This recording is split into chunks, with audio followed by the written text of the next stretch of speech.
All right, this is IMF Essays Part 2. I did decide to make another video because I know I'm going to talk about this with you in the class as well on the video or whatever, but um, I won't have time to tell you all of this stuff probably. So here's how it will work. I wanted to say something else about. Let's just see here. In this packet of questions, and I'll say this again, that number 1 through number 4, number 1, 2, 3, and 4 are really, you ought to look over those, but you should know all of that. But that's really stuff that goes with the chapter on bonding, chapter 8 and 9, not intermolecular forces, chapter 10. Okay, but some of that you need to know to do number 10, like knowing the shapes or anything, or what's polar and non-polar. Maybe number 2. Probably number 2 is the most important one that will carry on, but the rest of them you don't have to really concentrate on. Then number 4 through 9, I talked about those. Then number 10, I didn't talk about that one, and I might go through that one as well. You don't have to worry about number 15 and 16 at all, because they no longer ask that on the AP. I think you might, if you're being like, hey, I want to make a 5 on the AP, you might look at those, just be aware of those things. It's something that it's really neat that you might want to read that and know. What I'll basically tell you what that means. You know that water, if you boil pure water, it boils at 100 degrees Celsius. Think about how long it takes to boil. So say I put it on to boil the water. Well, if you put salt in the water, it takes a longer time to boil. And when it does boil, so say it takes 15 minutes to boil pure water. Well, put the same pure water but add salt to it. It's going to take more. Like, let's say it takes 20 minutes to boil it. But not only that, when you check the temperature of the boiling water, pure water will boil at 100. But salt water, it might be like 101 or something like that, 101.3. Well, that is no longer covered on the AP, but it's just good to know that salt will cause water. Any salt, I hate to say this, salt. Sugar does the same thing. Adding a solute, dissolving something in a liquid, causes that liquid to have a higher boiling point, and also it affects the freezing of it. It causes it to freeze at a lower temperature. I didn't know I was going to say this, but I'll just bring it up now because I don't know when I would say it otherwise. If you put salt, pure water will freeze at 0 in the freezer. But if you put salt water in your ice tray to freeze it, it actually it will be even colder than 0. So if you have I don't know how to, it will freeze at a temperature colder than 0. What I'm trying to say is it will stay liquid. Let me say it another way. I've got pure ice tray full of water. Ice tray full of water in the freezer. And next to it is another ice tray with salt water. Okay, when they get to 0 Celsius, the pure water is going to freeze to ice. But at 0 Celsius, the salt water will not be frozen at all. And you have to get colder than that. Colder, colder, colder, then it will freeze. So adding a solute to a pure liquid causes its boiling point to go up and causes its freezing point to go down. I'm not going to talk about the details. You can find it in your book in chapter 11 if you want to read about it. It's called Freezing Point Depression and Boiling Point Elevation. It's really neat. It also explains why when people that live in cold areas where it ices their driveway and snow and all that, snow's on the driveway, it's frozen, they'll put salt. If they pour salt all over it, it will melt it. Salt will melt the ice because salt ice or salt water, as it mixes in with the ice, it will not freeze as easily. It'll melt and it has to get even colder. Okay, I went way off the subject there, but okay, here we go. All right, first I want to talk about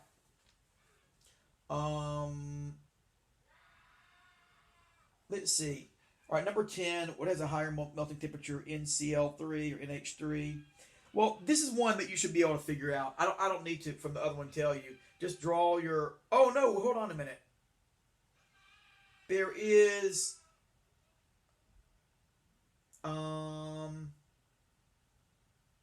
Well, maybe I am going to do this one. Okay, NCl3 or NH3.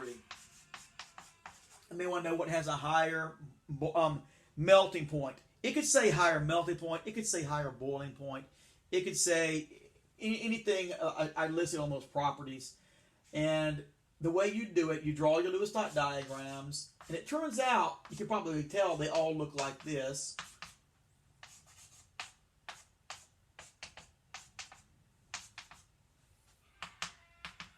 Now, if you have to draw your Lewis dot diagrams, you got to make sure you put your lone pair. Oh, and not absolutely, put lone pair there.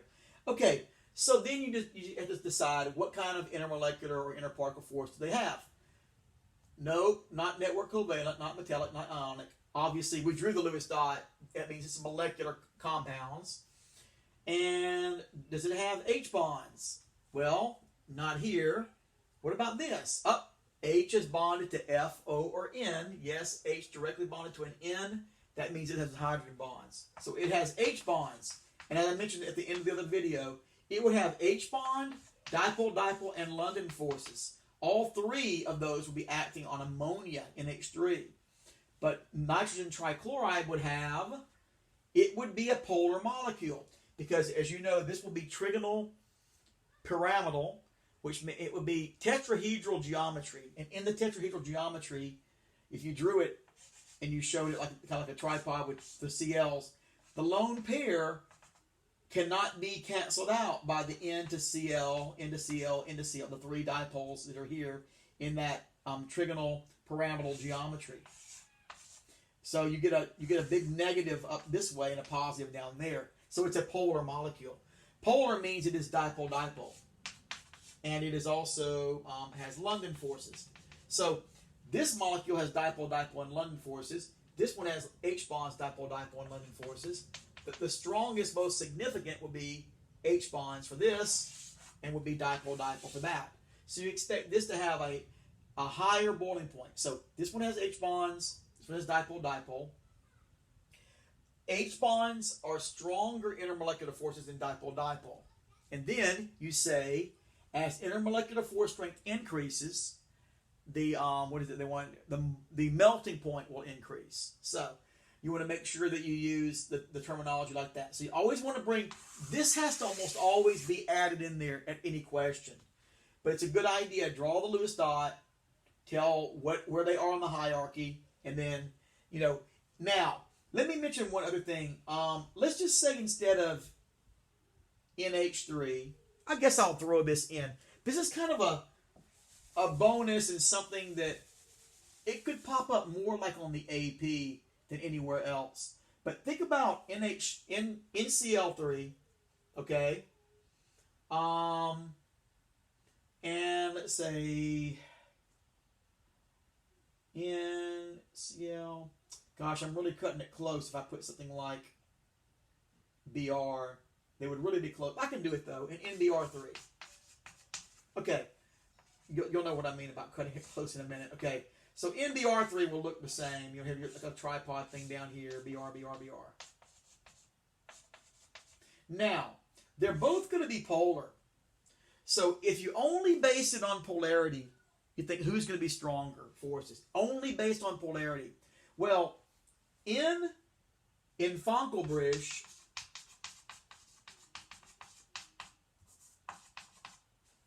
N is more negative than chlorine, Cl, and bromine, but chlorine wins over bromine.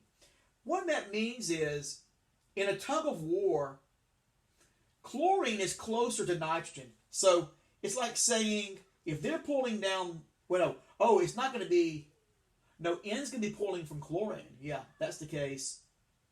But you can just say this. N will pull these electrons in the bond away from chlorine a little bit. They're going to stay more with nitrogen. So it's like saying they go a little bit around chlorine, but more time. They spend more of their time there. They're here. Maybe 2 or 3 times here. Okay, chlorine. 1, 2, 3, chlorine. 1, 2, 3. They're all doing that. So, but for bromine, since bromine is less electronegative than chlorine, bromine can't fight as strongly in the tug of war. So nitrogen is going to be, you'd expect it to be even more polar. this one you think will be more polar than this molecule. Because you got to think about who the tug of war is with. Like if you're pulling, if I pick someone like carbon down here, carbon, that's really weak. And so it doesn't win at all. So it's a really, really negative, a big difference up here. So you would think that's more polar. Now, why am I don't really talk about this much in class, and I haven't said much, because there are a lot of factors that can go into, there are other factors that can come in. Like, for example, does this have London forces? So when we say who is more polar, well, maybe NBR3 is more polar. That might be true. It should be more polar if I only base it on the numbers because of the tug of war. But now, who has stronger intermolecular forces could be different. Even though it's more polar, well, this is also, it's also more massive. And that means the London forces should be stronger as well. So, anyway, the London forces might have a bigger effect than the polar part of it. That's all I'm trying to say. So they very rarely and almost never ask you on AP, like, what is more polar? But if they did, it's a matter of thinking about the tug of war and where is there a greater difference, okay? That's what you want to think about. Like, just say that you're having a tug of war, you and someone else that's your same height and same weight. Just say you're pulling on the rope on one side, somebody with the same height, same weight as you is on the other side, and they're pulling it. Okay, it can be pretty equal. But say that you're having a tug of war with somebody that, like, my little kindergarten daughter, like real young. Well, okay, you're just gonna just win, grind crazy, pull it across. But what that means is, if you're like fluorine, real strong, and like you're pulling against something like carbon, really weak, almost all the way to the end, that's going to be just way polar. Boom, real polar. All the negative wins out there. But if you're fluorine and you're going against, we'll put nitrogen. Well, now, okay, yeah, fluorine wins, but it's not going to be as much. It's going to be more of a battle. Okay, so you have to think about that, and you got to think about the geometries as well. So think about the tug of war and the geometries, and also remember that a lone pair is more powerful than fluorine is. Wow. All this stuff I'm telling you, and this might not even matter at all much, but it's mainly for AP, whether one thing's more polar than another.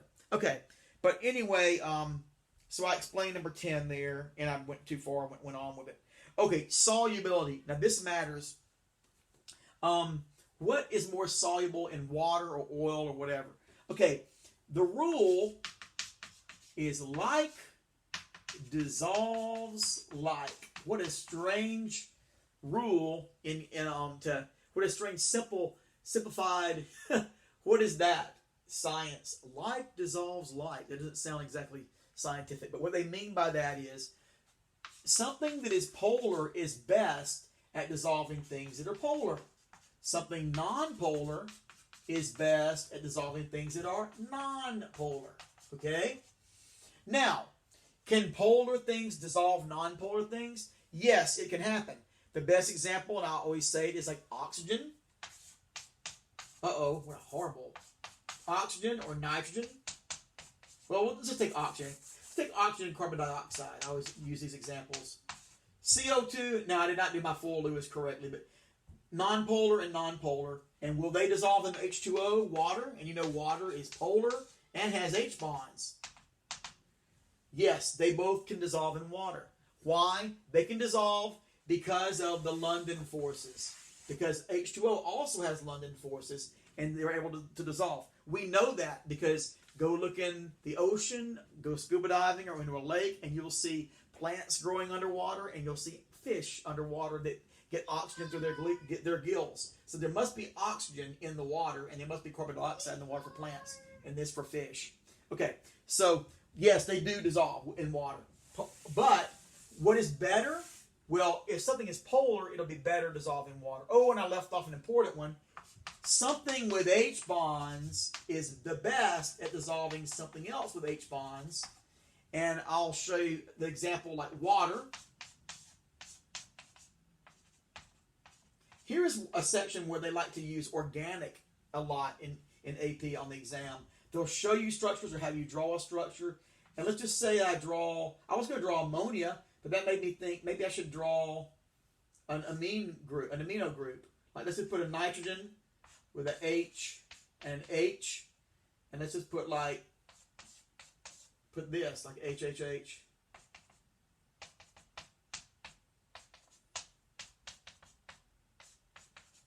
So that would be, we have anything propane, aminopropane. That would be like one aminopropane right there.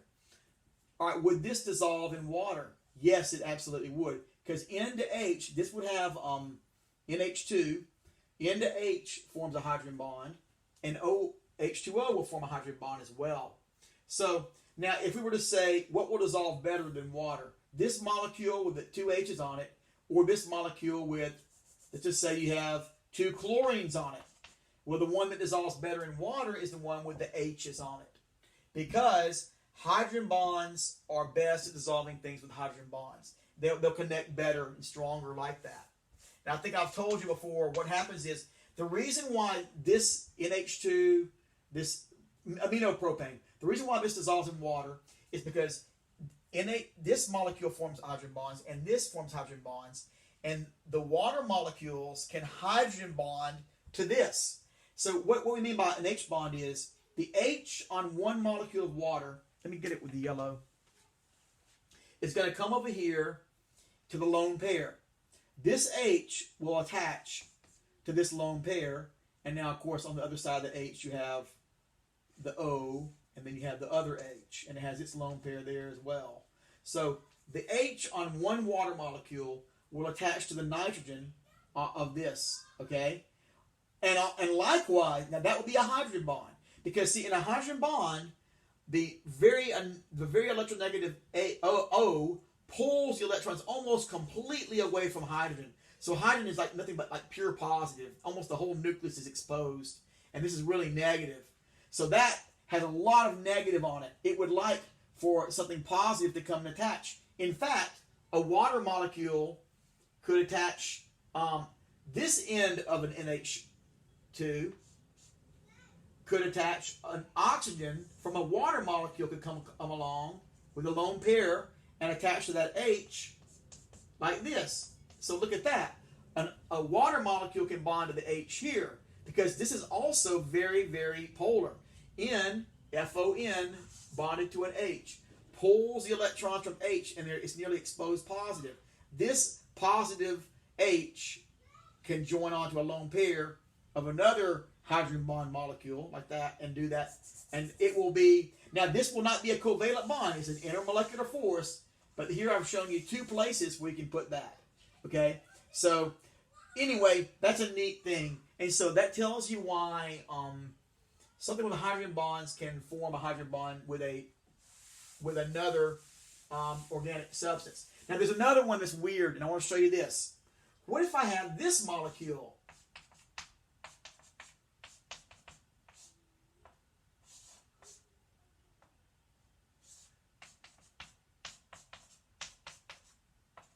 Well, that would be, remember this one, it would be your ketone. It would be ethanone, okay? And so, oh no, I'm sorry. I am so sorry about that. That's not a ketone. That's an ether. Ether. That would be, so you have methyl and you have dimethyl ether. Dimethyl ether is the common name. Methoxymethane. That's the name of it, methoxymethane. Wow. I think I once told you this too, that on AP, they don't really focus on having you name an organic molecule. Now, I can ask you that on tests and stuff, quiz, but what they do is they can give you the name and then have you draw it. So that would be methoxymethane right there. So look at this. Okay, well, what I wanted to show you is that, can this dissolve in H2O? Yes, it can. Water, if they explain the dissolving of this molecule in water, you would say, you need to say, if it ever makes hydrogen bonds, you've got to say that. Water can form hydrogen bonds. A H on a water molecule can form a bond onto the lone pair of that oxygen there and on this side. So that means that you're helping dissolve it because you're splitting these molecules. Instead of them being connected with London forces to each other, this gets in the way and blocks them, and so now it's dissolving in water. So anyway, you should know that they don't have to both be H bond. So H bond can dissolve anything that's polar, or in this case, anything that's non-polar. Think about that. That's pretty interesting. So that would be because this is a polar bond right here, and you have your lone pair. So it can do that. That's pretty weird. Pretty amazing. All right. Is there anything else? I'll just say that when it talks about this stuff, what can dissolve? There's also what they call ion dipole forces. Ion dipole forces.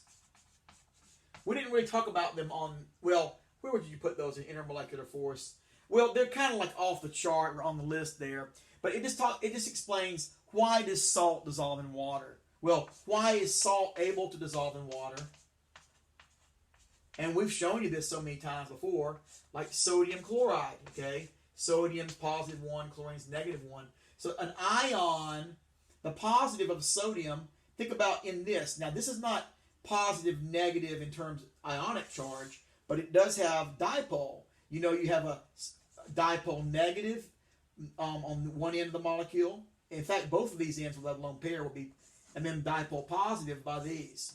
So you can just say that that sodium would be surrounded by the H's of water molecules. They'll be attracted. The positive. Oh, no. Bad. How did Vela do that so bad? I wasn't thinking. The oxygens will attach on one side surrounding sodium. Oxygen. Put one up here. HH. You see me draw that. But for chlorine, it will be what I was trying to do there and not thinking. The HHO, HHO, HHO. And if you saw the complex ion video, probably 6 molecules. One oxygen, one water above, below, left, right, front, back. Above, below, left, right, front, back. Octahedrally surround them. But you would just call that an ion dipole force. That's an ion, and then it's polar, so it'd be dipole force. You wouldn't call it an H-bond force, but ion dipole forces. So that explains why things can dissolve in water as well. Oh, I was going to just tell you, and I interrupted myself. The most important thing when they talk about in the AP, like explain if this dissolves in this or whatever, explain why this dissolves or does this dissolve. Usually, they always like to give you a bunch of diagrams, and one of the possibilities, there'll be something with an H bond in it. And they always like you to know and to say that the water molecules, H2O water molecules, will H bond with this substance that has H bonds. So find the one that can form H bonds. So I'm trying to tell you. And that one is usually going to be most soluble. Oh, this is more soluble. This dissolves better in water because it can form H bonds, and it forms H bonds with the water molecules. And they get that stronger attraction. So that's all I really wanted to bring up on the dissolving part. Now, is there anything else to throw in here for you? I'm sorry to take all your time, and I was getting off the subject a little bit with some things, but which is more soluble in water. There are some miscellaneous. I mean, we can't know every single question that they're always going to ask you on AP, but they try to change it up. But these that I'm giving you on this chart are patterns that have repeated for 70, 80 years. And every now and then some others come up. There's one in there about electrical conductivity, the last one, but there's going to be an entire separate video on that. You may have already seen that video. I don't know if I'll put this one before or after. But I'm going to do an entire video on electrical conductivity. It's a really interesting thing too. All right, so hopefully you're in good shape to answer these essay questions. Like I said, it's usually 2 things. Identify what they are, draw Lewis dot diagrams, and then, if they're both ionic, you use Coulomb's law. If they're both London forces, then you look at which one has a more polarizable, larger volume, more polarizable, has a stronger temporary dipole. If they're both polar, that's not likely to happen. probably what happens is one of them is polar and one can form H bonds. But if there are two that are polar, then you look at, like I think about the tug of war thing I told you about, and where would there be the greatest difference? More polar, more polarized means like having my little kindergarten daughter doing a tug of war with you. That's very, very polarized. She's not going to win. You're going to boom. Okay, but having you against someone that's almost about your same size, height. Now it's going to be less polar because it's more evenly distributed. And what else can we say there? That's about it. And then otherwise, it's the easy problems are where one chemical is here and one is there. Oh yeah, that's stronger. There, one is there, one's there. Oh, that's stronger. One there. But when they're both the same, and then you got to draw out polar, nonpolar, and all that, that becomes a little bit more difficult. Okay, well, I hope this helps you, and I will see you guys later on. See you.